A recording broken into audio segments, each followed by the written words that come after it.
తెలంగాణలో అధికార party TRS MIM మధ్య గ్యాప్ పెరిగిందా? త్వరలో జరిగే జీహెచ్ఎంసీ ఎన్నికలలో కలిసి పనిచేయాలని భావించిన ఈ పార్టీ మధ్య గ్యాప్కు కారణాలేంటి?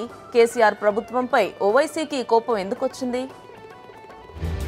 టీఆర్ఎస్ మజ్లిస్ మధ్య పెరుగుతున్న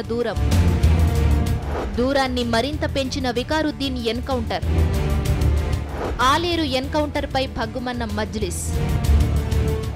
ఎన్కౌంటర్ కాదు, రాజ్య హత్యలని ఆరోపించిన మజ్లిస్. ఎన్కౌంటర్ను సమర్థించుకుంటున్న టీఆర్ఎస్ సర్కార్. జీహెచ్ఎంసీ ఎన్నికలపై ఎన్కౌంటర్ ప్రభావం.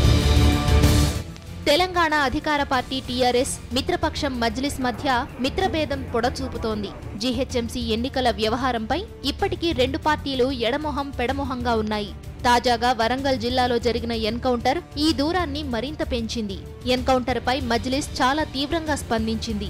టీఆర్ఎస్ సర్కారు తీరును మజ్లిస్ అధినేత అసదుద్దీన్ ఓవైసీ తప్పుబట్టారు. ఎన్కౌంటర్ పై సిబిఐ విచారణ జరపాలని డిమాండ్ చేశారు. Put forward our demands to him.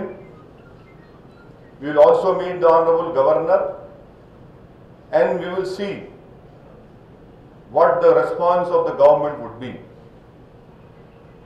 We would like to know what the Governor in his capacity will do. ప్రభుత్వం మాత్రం ఈ ఎన్కౌంటర్ను సమర్థించుకుంది. ఉగ్రవాదాన్ని ఎట్టి పరిస్థితుల్లో ఉపేక్షించేది లేదని ఉప ముఖ్యమంత్రి మహమూద్ అలీ స్పష్టం చేశారు. ఎంక్వైరీ డెఫినెట్లీ చేస్తున్నారు. మానకు చాలా దుఃఖం. ఎవరు పోతే అంటే పోలీసులా ఫైరింగ్ చేస్తే అంటే మన పోలీసు ఉంది. ప్రజలకు మంచి శిక్ష ఇస్తే అంటే ఇది పీస్ఫుల్లా పోతే అంటే బాగా అవుతుంది.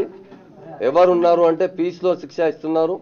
ఇది మన స్టేట్లో అంటే అందరికీ ప్రజా దగ్గర విత్ లైసెన్స్ ఉండే పర్వాలేదు, వితౌట్ లైసెన్స్ ఎవరి దగ్గర ఉండే అది రాంగ్ ఉంది. మొత్తానికి టీఆర్ఎస్ మజ్లిస్ మధ్య పెరిగిన దూరం జీహెచ్ఎంసీ ఎన్నికలపై ఖచ్చితంగా ప్రభావం చూపుతుందని విశ్లేషకులు భావిస్తున్నారు.